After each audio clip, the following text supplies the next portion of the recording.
Hello, welcome back to my channel again. So, the video will be about how I prepared for my IELTS exam. So, before starting this video, I would like to say that I am not a great scorer in IELTS. I scored a band of 7, but I feel in my 3 weeks of preparation time, which is a very short period of time for IELTS preparation. I did my best with whatever time limit I had for preparing in between my 9 to 5 job. So today I'm here to share the little tricks and tips I used for my preparation. I hope it helps you. So yeah, let's start the video. So yeah, I prepared for my IELTS exam fully with the help of YouTube videos, and also I referred the workbook which we get after registering for IELTS. Yes, these are the two mediums through which I have prepared for my IELTS exam. So I used to practice my IELTS through a YouTube video. There is a channel which has a listening test with the timer, and I used to practice from those videos for my prep. Yeah, so this is how I practiced my IELTS. IELTS is basically of 4 sections: listening, reading, writing and speaking. So the first 3 sections, that is listening, reading and writing, these three sections happens on one day, and speaking happens on another separate day.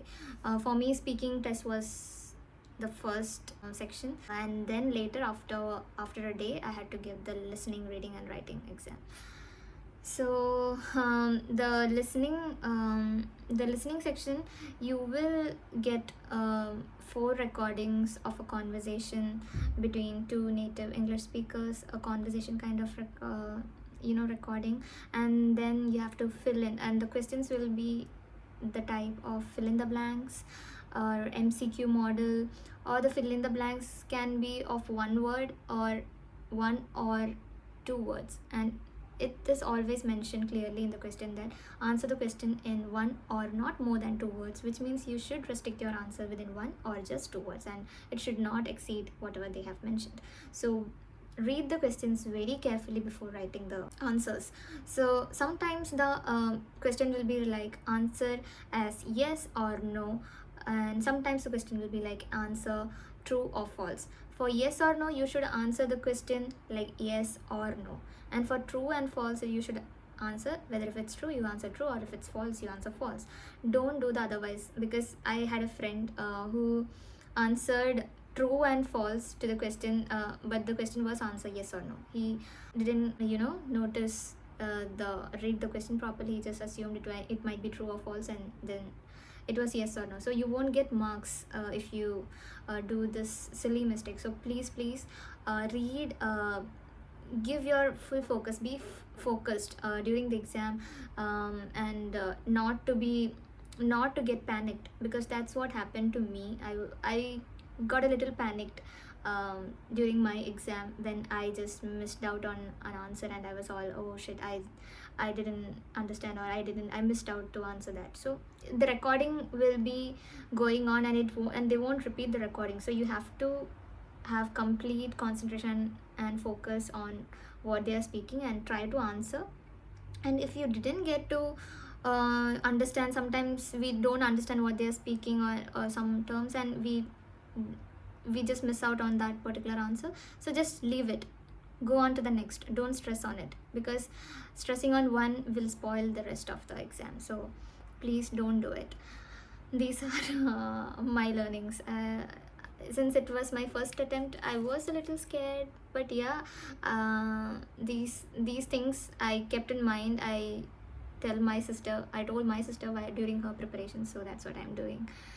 Listening, you will have, as I said, 4 recordings of a conversation between 2 person, or sometimes the recording will be of a person about a particular topic, and then you have to fill in the blanks or choose the best option among the 4 options given. So these are the types of questions that comes in the listening section. For me, in the whole IELTS exam sections, during my practice time, listening was the most easiest for me. In the listening, there is a type, the map questions were quite tricky for me, so that was the little tough or the hardest part for me to understand during my preparation. So I used to focus on that more, and pray that that map doesn't come for me for my exam, but it came. Prayers didn't work. So I just have to say, please practice as much as you can, because only practicing can help you. So try to do a lot of mock test, and yes, please have a timer when you practice these sections, because listening section is has a time duration of 30 minutes, and writing section sorry reading section duration is 1 hour 60 minutes, sorry, 1 hour slash 60 minutes. So please practice keeping a timer, because especially for reading section, time is the constraint, is the problem that you are going to face. For me, it was the time. I was not able to complete all of the reading task within the 1 hour time provided. So you have to practice a lot, then you will get used of the type of questions and the patterns and the tricks and the tips you can use while giving the reading exam. So in the reading section, basically you will be getting 3 passages, and there will be questions for based on each passage. Okay, so the first passage, what I noticed during my prep is that the first passage will always have less number of questions related to that passage. Second passage will have more questions related than the first passage, and the third passage will have the more than the second passage, more number of questions, I mean. So that's how it is. So if ever you get stuck in the first or second, please don't waste much of your time on the question that you are confused, or that is taking up a lot of your time. Please jump on to the next question, right?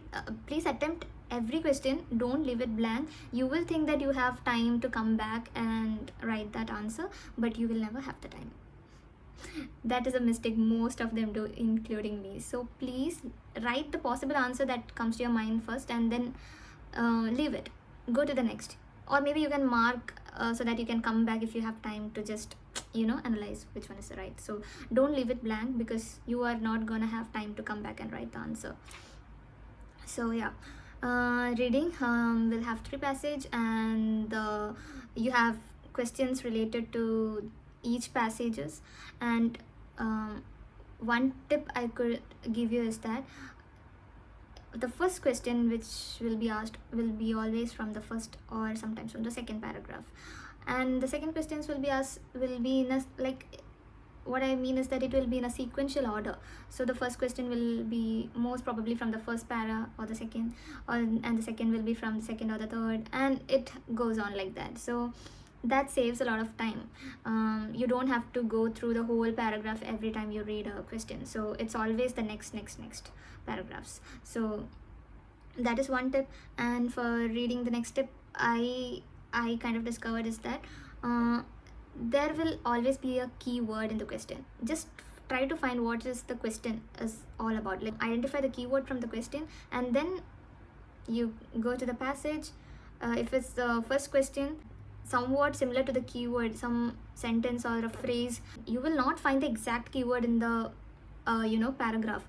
A phrase or a word somewhat similar to the keyword will be there in the passage that you should find, and then your answer will be revolving around that particular line or a paragraph. So that is how I used to search for the answers, because each time it's not possible to go through the whole passage to search for the answers. So these are the tips I used while preparing and during my exam. That did save a lot of time.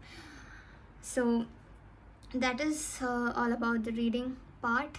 After the reading comes the writing section. So the writing section is also of 1 hour duration. There will be 2 tasks. The first task will be of you will be given a graph or a table or a pie chart, and you have to summarize it. This is all about how well you summarize the whole graph or the diagram that is given to you. It can be a graph of a, sales of a company, or a profit increase decrease of a company. So you just have to summarize the whole graph. You need not have to stress on the numbers, the percentage change and all. Everything will be given. You just have to put it into words and write a summary on about that diagram. So there will be word limit. Please be careful of the word limit. Don't cross the word limit. And yeah, also another tip I would say for writing is that please make note while you practice. Please make note of some vocabulary words that you could use in your writing, and also that you could use in your speaking exam also. So I did that. I did make use of some vocabularies that I can use in common in most of the things. So that could help you to fetch some good points.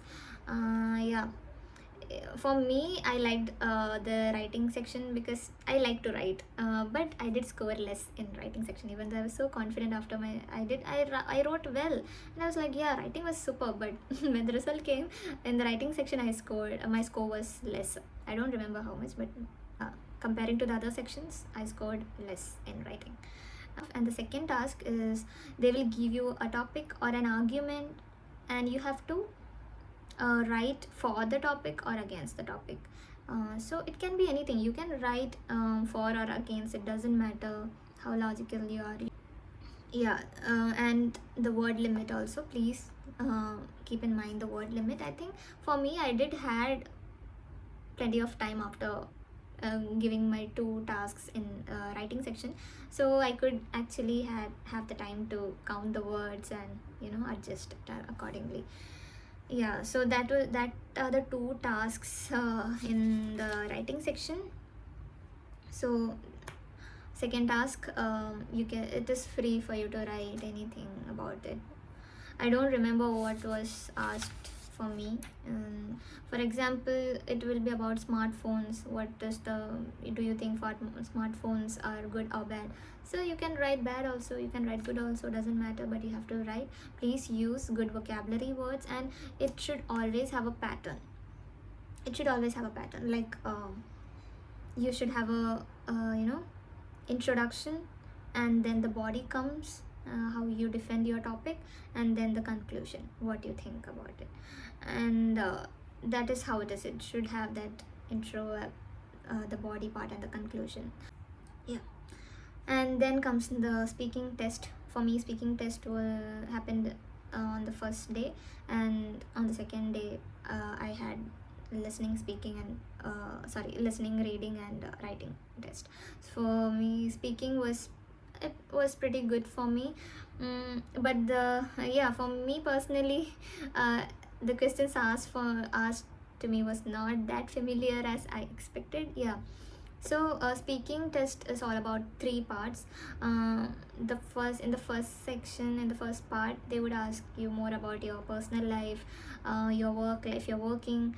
It's like you have to introduce yourself. They'll ask you, tell me about yourself, and you have to speak about yourself, or they'll ask you to talk about your native, your hometown, or anything about you, or anything surrounding to you, they would ask, and you can speak about it, right? So you can prepare something regarding yourself or your hometown, or a sport that is very much adored in your your state or your place. And the second part, they will ask, they'll give you a cue card. In that cue card, there will be a topic. For me, I remember, who is the person that inspired you to become, or that inspired you to become in a particular way, or something like that. That's what I remember. It's like a person who inspired me in my life. So yeah, that was my cue card question, and you will have 1 minute to go through the go through the topic and note down some points, because in the next 2 minutes, after that 1 minute of time, you have to speak continuously for the next 2 minutes. So you can, that is the 1 minute time they give you to prepare yourself, for the for whatever you're gonna speak. You can note down some points if whatever you want to speak about regarding that topic. So please don't write what all like in descriptively what you're gonna speak, because you won't have time. It's just 1 minute, so just make a note of some points you're gonna speak. Yeah, so that is the second part. And in the third part, it is mostly a continuation of what you speak in the second part. So for me, I spoke about my teacher, and then the third part they asked me something regarding school and some like that. Should arts be made compulsory or a mandatory subject in schools? That's and instruments, yeah. Should teaching instruments be should be compulsory in schools? So that is what they asked me in my third round. So it is something about a common topic they'll ask, a general topic, and what we think about it. So what I want to say is that don't stress about the facts and the logic behind whatever you're speaking. You just have to speak proper English with the proper grammar and punctuation you can't it's for writing, but stop when you have to stop, give a pause and like that, okay? And please don't put fillers in while you're speaking, because that is not something that you should do while you're speaking, like and all. So you can to avoid that, the tip is that speak a little slow. I usually speak a little fast, so that's what I did. Sometimes, see, while speaking I also do this and all. So this thing I have to avoid during my speaking test. So what I did was that I spoke in a slow pace comparatively than how I speak.